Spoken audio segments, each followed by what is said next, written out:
te. Nahawa na oh. Sigud, klaro na kayang bull. Tambok na kay siya buyag. Katong naulian na dahil ni siya sa iyahang katong iyahang kagid.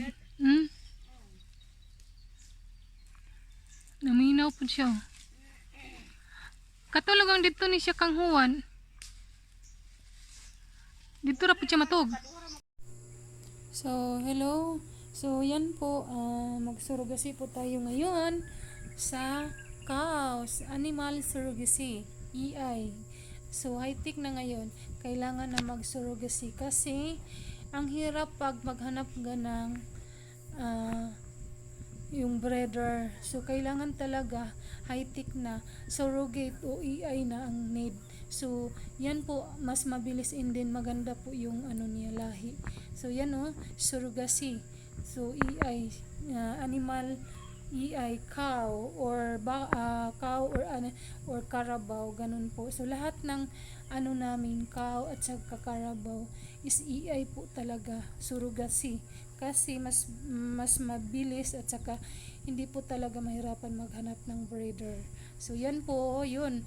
Malaki yung bull niya kasi surrogacy siya.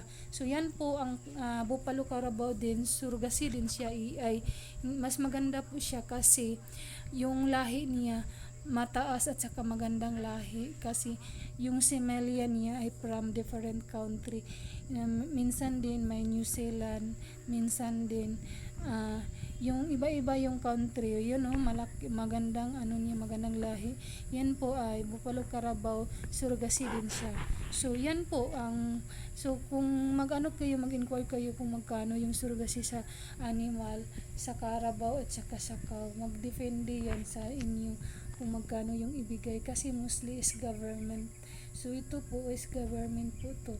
So magbigay kayo pang lang, yung pang-snack lang ganun para naman hindi mahirapan. Yan din surrogacy yung cow. Yung cow is sobrang din look like siya, para siyang na-collapse. Ganun talaga ang RT niya. So di ba? So pag may animal kayo, may carabao at saka cow, mas better na isurrogate na para mabilis ang procedure.